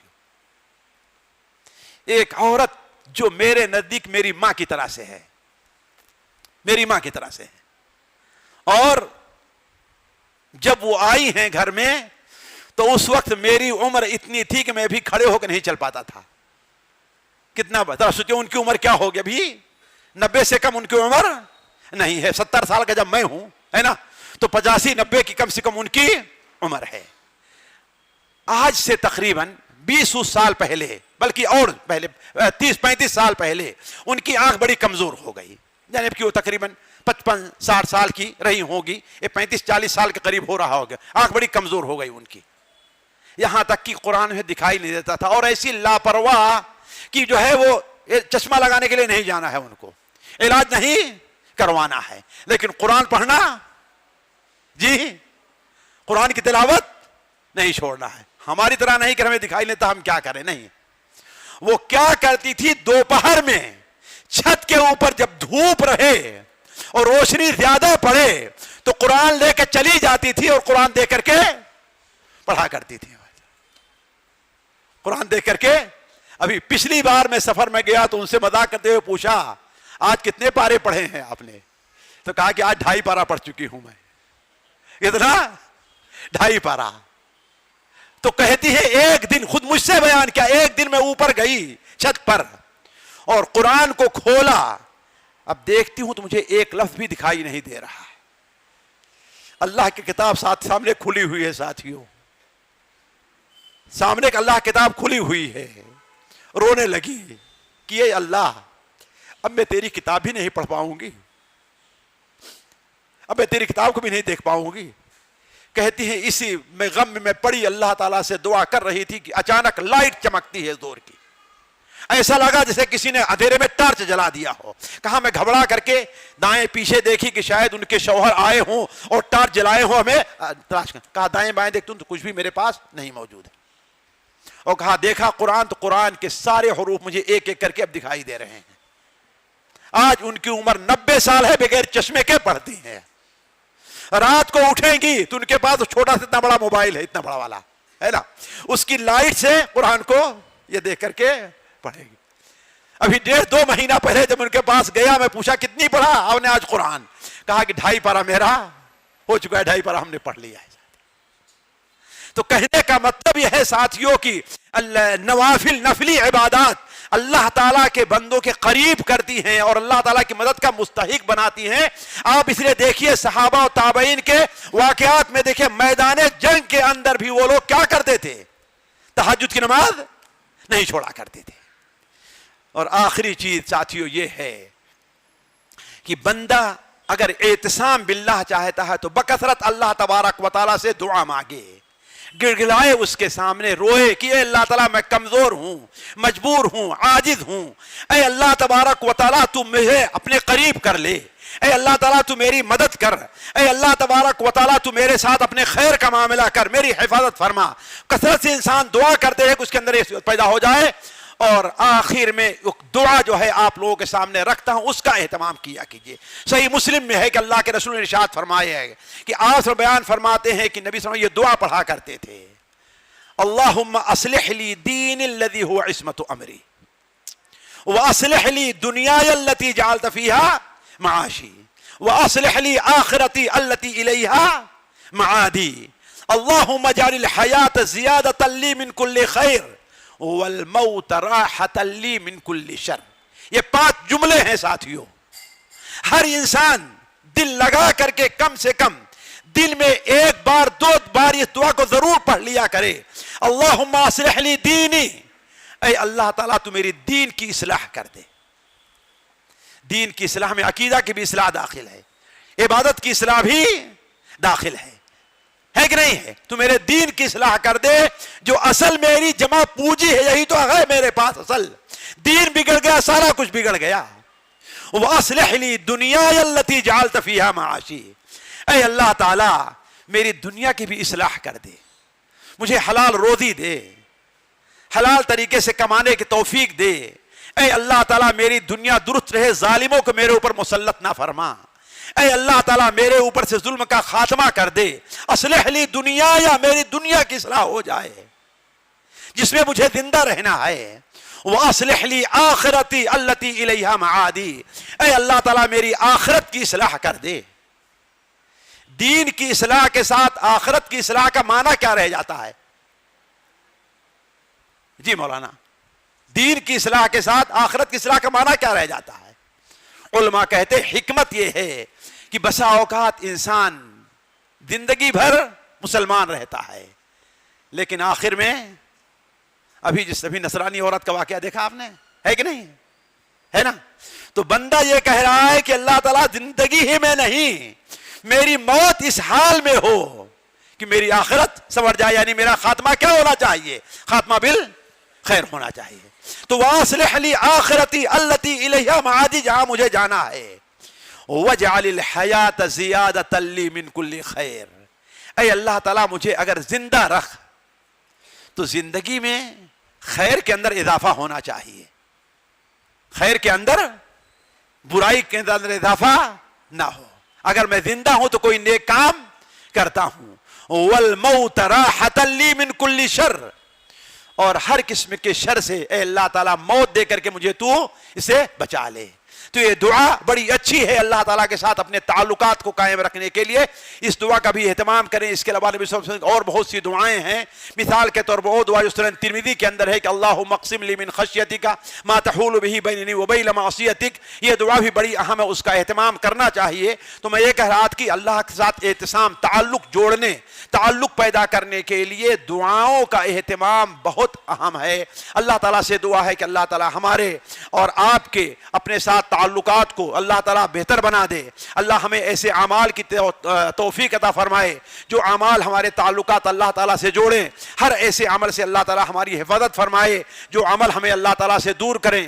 اس فتنے کے دور میں اللہ تعالیٰ ہماری حفاظت فرمائے، ہمارے جوانوں کی، ہمارے بچوں کی، ہماری عورتوں کی، ہماری بیٹیوں کی اللہ تعالیٰ حفاظت فرمائے۔ اللہ تعالیٰ اس فتنے کے دور میں اس مسلمانوں کو ہر قسم کے خیر سے نوازے، ہر قسم کے شر کو ان سے دور کرے۔ سبحانک اللہم و بحمدک، اشہد ان لا الہ الا انت، استغفرک و اتوب الیک۔